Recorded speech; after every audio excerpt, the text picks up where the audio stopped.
tardes. Muchísimas gracias por estar aquí con nosotros en esta entrevista especial en vivo por Teleradio América, 2x3 Sensadores.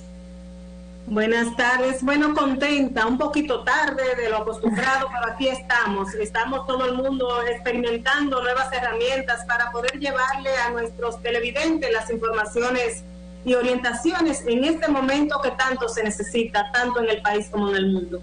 Así es, nuestra invitada de esta tarde es una persona ideal, una mujer activa que se ha mantenido pendiente, orientando y llevando información a la República Dominicana, la doctora Alma Morales Salinas, representante de la Organización Panamericana de la Salud en la República Dominicana. Muy buenas tardes, doctora. Muy buenas tardes, Doris y Altagracia. Un placer estar acompañándolas. Bien, como dices tú, bien acostumbrándonos al uso de estas nuevas herramientas. Así es, doctora. Nosotras muy contentas porque usted es, bueno, la voz idónea para hablarle a nuestra población y a nuestros televidentes, que sabemos que son muchos, sobre cuál es la realidad en este momento en República Dominicana y un poco una visión, aunque sea breve, del mundo sobre este COVID-19 que ha llegado a transformar la vida de todas las personas del mundo, doctora.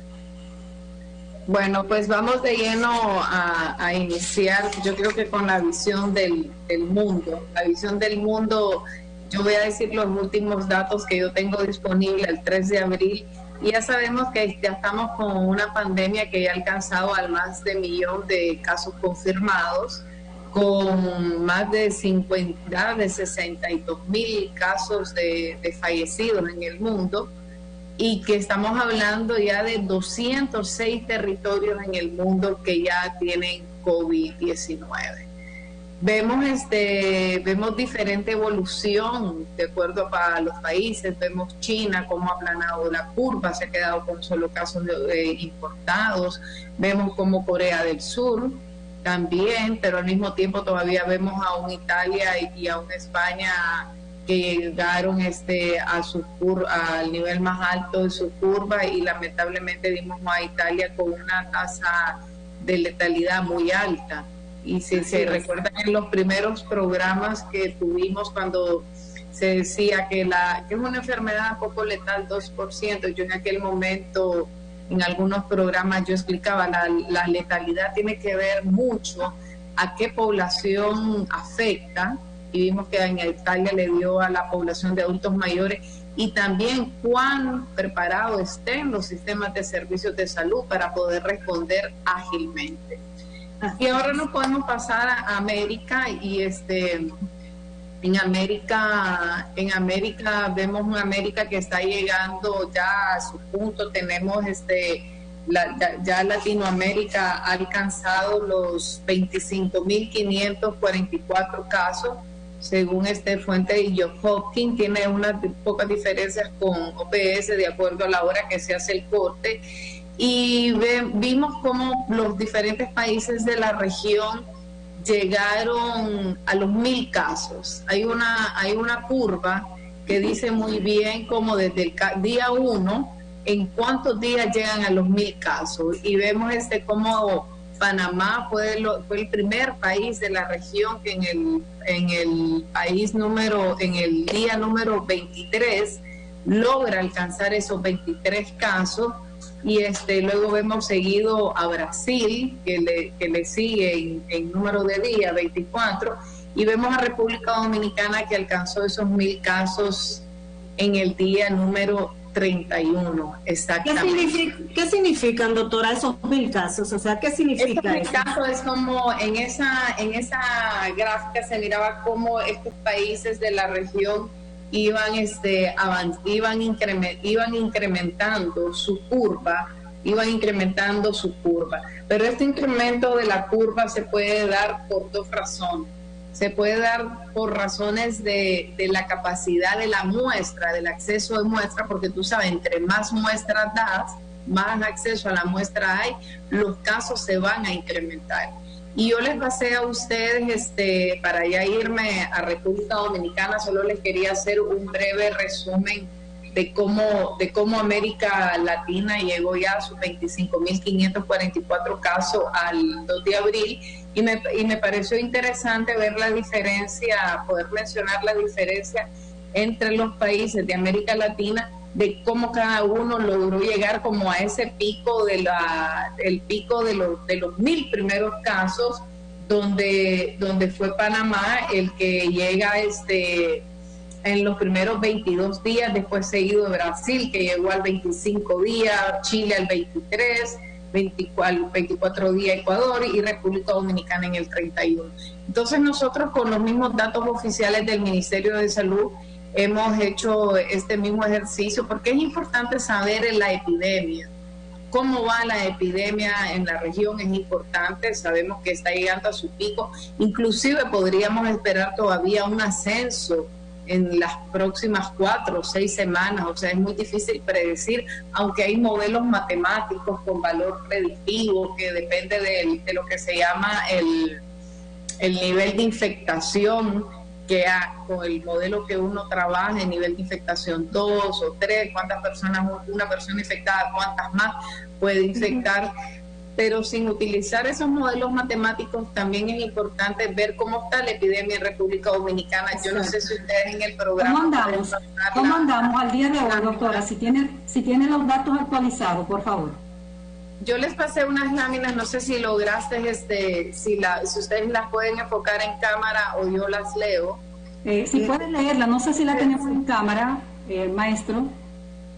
Fueron las sí, doctora, para ganar tiempo, díganos. Para ganar tiempo yo voy hablando. Yo lo que tengo, tengo actualizado hasta 1.488 casos, que fue la rueda de prensa presentada el 3 de abril, que hizo el corte a las 6 de la tarde del 2 de abril. Exactamente, esos son los datos manejados hasta ayer viernes, exactamente. Sí. Exacto, hasta la rueda de prensa de ayer viernes, y en este gráfico que yo les presentaba, entonces vemos que cómo realmente la epidemia inicia, la curva hacia arriba, el pico nos inicia en el día 24, porque nuestro primer caso, si ustedes recuerdan, fue el 1 de marzo. Así es. Fue el domingo 1 de marzo, y nos mantuvimos prácticamente con un promedio, fuimos hasta el día 14 de marzo, sábado 14 de marzo, realmente lo que íbamos teniendo por días eran 5 casos. En la primera semana nos mantuvimos de un caso, luego se empezaron a reportar 5 casos. Pero luego, después del 14 de marzo, vemos ya el sábado, el 15 de marzo, el domingo 15 de marzo, cómo ya va ascendiendo la curva el 15 de marzo, al llegar al 24 de marzo, que pasamos de 15 casos, llegamos a los 488 casos al 24 de marzo. Y al día de abril ya tenemos los 1.488, o sea que del 24 de marzo al 2 de abril aumentamos 1.000 casos. Doctora, esa casuística está estrechamente vinculada, por supuesto, al número de pruebas que se realizan. Entonces ahí eso es muy importante, Altagracia, lo que tú has dicho, porque pasó que nosotros comenzamos con los primeros 14 días a partir del 1 de marzo con los casos importados. Se recuerda que comenzó el famoso caso del señor italiano, sí, la señora de Villarriba, y comenzamos con aquellos casos importados y empezamos a mapear los contactos de ellos. Pero luego coincide de que se extiende el acceso a la red de laboratorio y tenemos a referencia llamadita, y justo creo que ambas comienzan a funcionar el lunes 17 de marzo. Justo creo que comienzan a operar ambas. Sí. Y entonces al incrementarse el número de personas a muestrear, obviamente los casos van para arriba.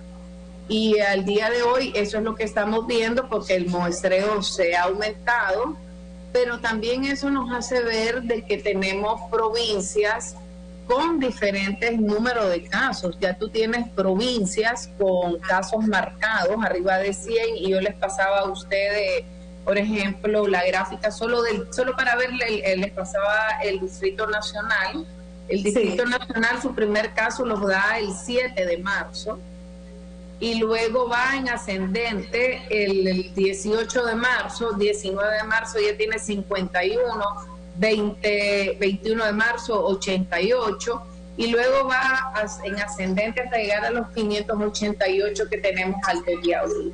Santo Domingo llega con 201, Duarte con 112, Santiago con 110, 176 y La Vega 93.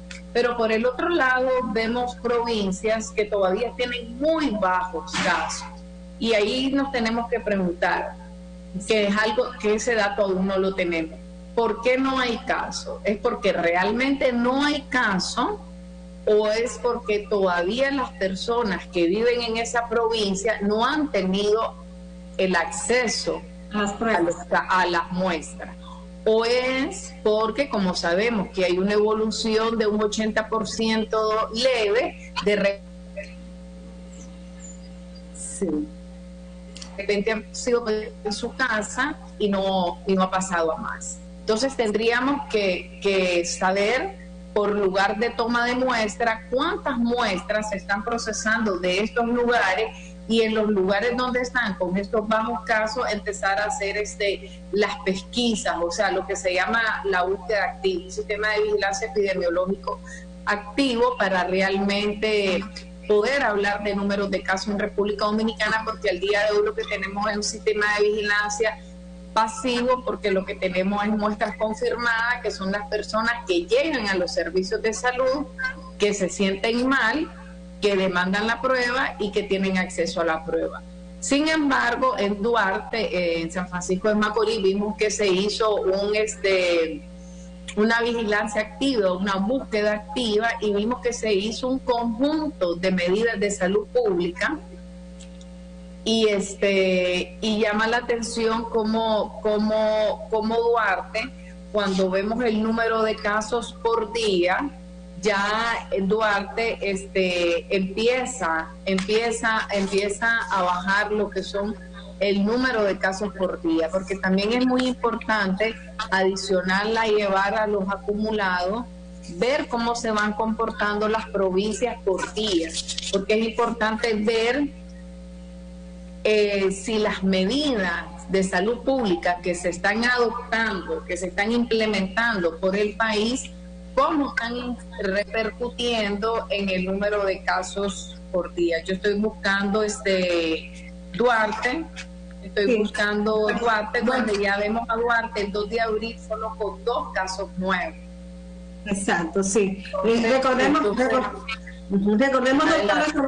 que Duarte es la primera provincia que empezó a presentar transmisión comunitaria, que ya tenemos 5 provincias, dice el ministro, con transmisión comunitaria, y en la parte de esas provincias que solo registran un caso o que no registran ninguno, doctora, ¿qué se recomienda en este momento como país? ¿Cómo podemos ir cerrando esa data para que sepamos realmente lo que está pasando en nuestro país en este momento sobre esta epidemia?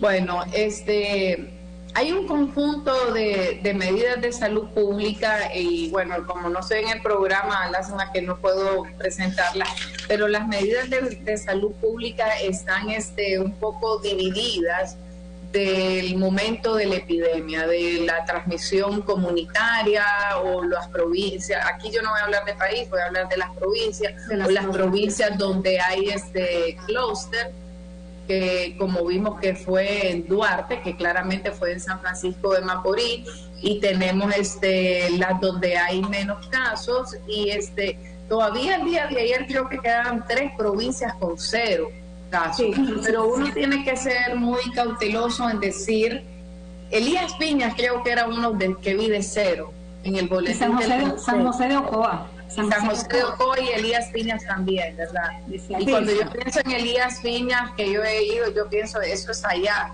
En la frontera. en la zona fronteriza. Allá en la frontera con Imaní. Entonces, tenemos que, bueno, obviamente, hacer la búsqueda activa de identificar a las personas que tengan sintomatología respiratoria. Las personas que están con sintomatología respiratoria son candidatos a hacerles pruebas. hay que hacerles una prueba a los que tienen esa sintomatología respiratoria. Pero obviamente también hay que tomar las medidas de proteger estas provincias que no vayan a tener casos importados. Creo que el gobierno, de acuerdo al momento epidemiológico que ha venido viviendo, yo me atrevería a decir que ha tomado medidas acertadas, porque se intervino San Francisco de Macorís, se han hecho restricciones de lo que se llama restricciones de la movilidad, porque en todos los países uno habla de toque de queda, sino que uno habla de restricciones de movilidad, restricción de actividades y separación de otras personas que no están enfermas, que es cuando, por ejemplo, tú pones en cuarentena a las personas sospechosas, pero que todavía no están enfermas, porque las que van en aislamiento son las enfermas. El país ha tomado en cuenta la medida que OMS siempre ha dicho, que el aislamiento, si hay las condiciones y se cumplen los requerimientos, puede haber un aislamiento domiciliar siempre y cuando existan los requisitos. Las condiciones. ¿Y eso por qué? Sí, exacto. ¿Por qué? Porque dice que el aislamiento domiciliar de esa persona te permite que realmente los servicios de salud se preparen mejor y estén oportunamente preparados para las personas que van a evolucionar a un cuadro ya más grave. Doctora, permiso. Doctora, una preguntita. Hay preocupación, hay muchas personas en República Dominicana en este momento que están presentando fiebre, no muy alta, pero fiebre, que están presentando otros síntomas y se están quedando en la casa, observando a ver qué va a pasar, porque sabemos que hay otros virus. ¿Se recomienda en estos momentos que esas personas se queden en su casa esperando qué va a pasar con fiebre, o que acudan directamente al médico? ¿Qué se aconseja en este momento? Bueno, depende de qué provincia estemos hablando, porque República Dominicana tiene las provincias, como ya vimos que los casos están diferentes en las provincias. En Santo Domingo, por ejemplo, doctora. En Santo Domingo hay una transmisión comunitaria y lo ideal es testear a las personas, hacerles las pruebas. Si las personas tienen ya una sintomatología respiratoria y estamos hablando que Santo Domingo y el Distrito Nacional tienen una transmisión comunitaria, necesitamos hacerles pruebas a estas personas y que estas personas reporten sus contactos, porque la única manera de cortar la transmisión del virus y disminuir la propagación es identificando a las personas positivas. Entonces, no se pueden quedar en su casa, porque es muy probable que si son positivas, estas personas al interior de su hogar están contagiando a los demás miembros de la familia. No saben si son positivas, no sabemos si están saliendo, porque de 8 a 5 siempre las personas están saliendo. Es a partir de las 5 de la tarde, que es la restricción de la movilidad. Entonces, lo aconsejable es de que vayan a la unidad de salud y que realmente sea el médico el que los evalúe y tome la decisión, porque que le haga la entrevista clínica para que se pueda tomar una decisión. Doctora, antes de la próxima pregunta, quisiera pasar este mensaje de parte del licenciado Chanel Rosa Chipani, que es el director del Servicio Nacional de Salud. Preocupante, él está preocupado porque a las clínicas y a los hospitales de la red la gente no está yendo ni a los centros de salud de primer nivel en lo absoluto, ni a ponerse la vacuna. Que le preocupa mucho los hipertensos, la gente que tiene una condición de diabético, y quisiera hacer llegar el mensaje de que la gente vaya a sus tratamientos habituales, a los centros de salud, no vaya a hacer cosas que tenemos aquí a León, que es el COVID en este momento, pero estemos descuidando las enfermedades crónicas que tiene la gente. Y entonces sé que usted va a comentar eso, porque le gusta mucho ese tema. Paso a preguntarle el tema de la mortalidad, doctora. La provincia de Duarte tiene oficialmente, creo que 24 muertes. Después de eso, mañana que el ministro va a dar la rueda de prensa virtual, hablarán de más datos que sabemos, porque somos de esa provincia. Justamente el tema de la mortalidad que tanto preocupa y tiene atemorizada a la población. ¿Cuál es su recomendación y su punto de vista con respecto a esto? Mi primer comentario para el licenciado Chanel tiene toda la razón. Las personas tienen que ir a los servicios de salud. Las mujeres en estado de gestación no pueden descuidar su gestación, y las personas que tienen una enfermedad preexistente tampoco pueden descuidar el tratamiento ni su atención de esa enfermedad preexistente, sea hipertenso, cardiópata, epilepsia, la enfermedad que tenga, porque eso además que lo pone en una posición en riesgo de que si llega a adquirir el COVID-19, el tener esta enfermedad preexistente, y mucho más si no la tiene controlada, lo va a poner en una situación de mayor riesgo. Por tanto, la población no debería de tener temor de acudir a los servicios de salud. El personal de salud, que es personal de primera línea, y como OMS y OPS hemos insistido, hay que dar la garantía de los equipos de protección personal para el personal de salud. No puede estar dando de frente sin estar debidamente protegido. Y la segunda pregunta que me hiciste fue de Duarte. ¿Qué pasa con la mortalidad de Duarte? Habíamos quedado con 24. Si nosotros agarramos los 24 fallecidos de Duarte y sacamos el acumulado de casos, el acumulado de casos de Duarte, quiero ver cuántos casos tiene Duarte. Duarte llegó a los 112 confirmado al 2 de abril. Al 10 de abril, sí, 112 casos. Al 2 de abril, 112 con los 24 fallecidos, según lo que tengo en el boletín. Obviamente que algo ha pasado en Duarte, puede ser varias cosas. Puede ser que las personas han salido tardíamente de sus hogares a buscar atención médica. Puede ser que la atención médica llegó la persona ya en un estado de gravedad, que ya necesitaba cuidados intensivos y no se hizo de forma ágil, llegó tardíamente o no se hizo ágilmente.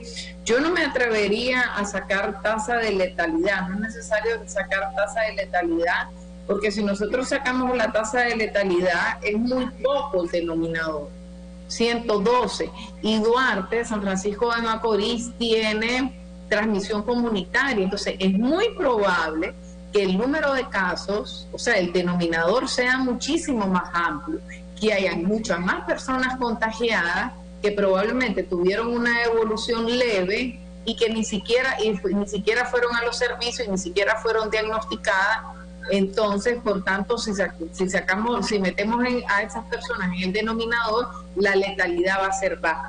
Pero eso no significa que obviamente algo pasó con la respuesta del servicio de salud en Duarte, porque son los que pusieron el mayor. Si uno ve el cuadrito donde están los números de fallecidos, uno ve claramente que la mayor parte son de Duarte. De los 68 estamos hablando que creo que da el 43% vienen de Duarte.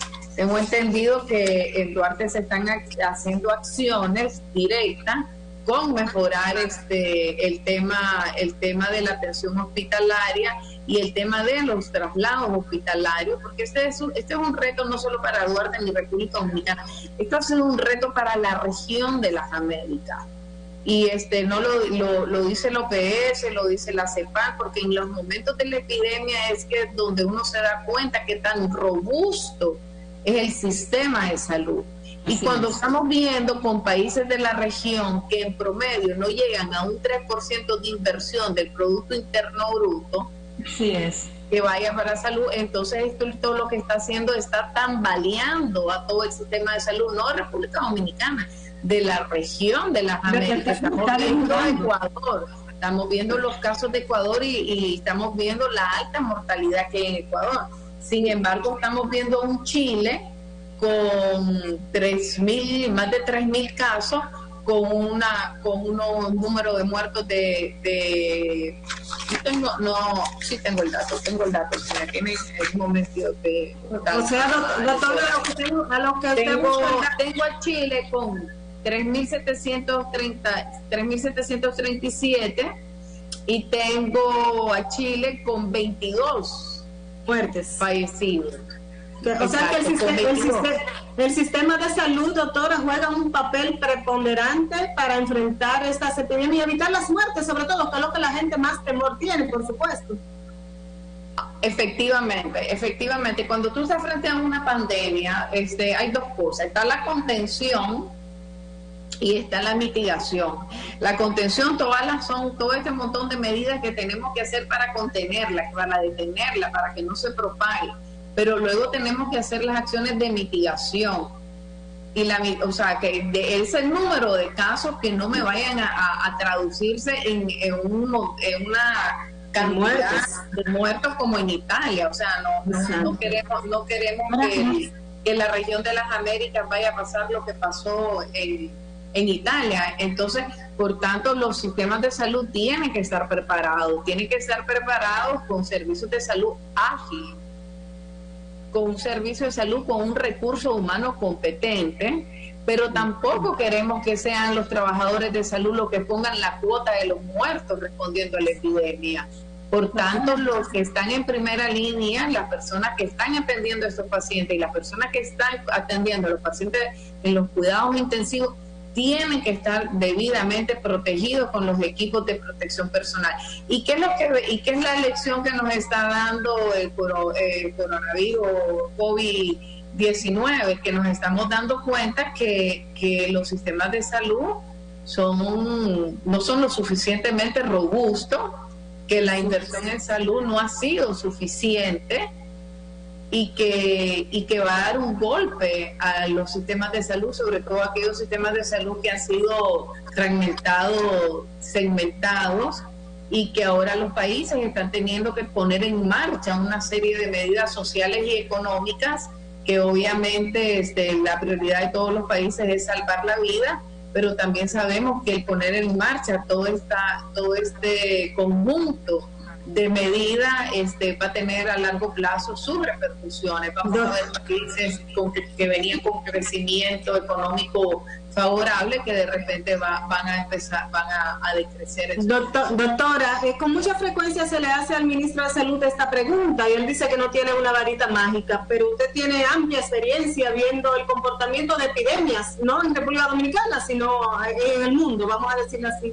En este momento, ¿en qué momento de la curva podemos decir que se encuentra República Dominicana frente a esta epidemia, a esta pandemia?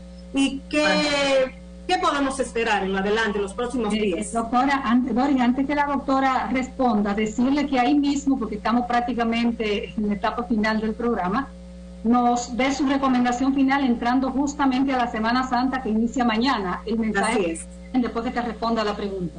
Pasada estas cuarta semana podamos ver que eso empiece a bajar hasta que lo que se llama llegue el aplanamiento de la curva. Y yo te estoy hablando sin ningún modelo económico. Yo sé que hay personas que están haciendo modelos matemáticos. Mismo OPS tiene una herramienta para hacerlo y en su momento la vamos a presentar.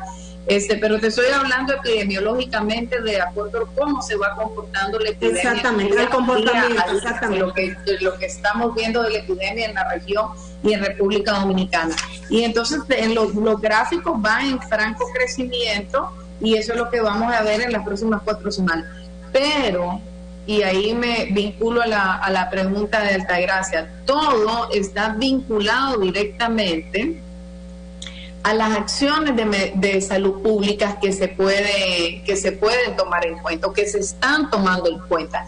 Sigue siendo absolutamente válido todo lo que tiene que ver con el distanciamiento social, con quedarse en casa, porque el quedarse en casa para poderle transmitir el mensaje a la población es disminuir la propagación. Entonces es una manera que nosotros, la población, contribuye a disminuir la propagación es quedándonos en casa. Una persona positiva que decide hacer aislamiento en su casa porque tiene los requisitos ya está contribuyendo a contagiar a más. ¿Por qué? Porque se dice que una persona tiene capacidad de contagio de 3 hasta 5 personas al mismo tiempo.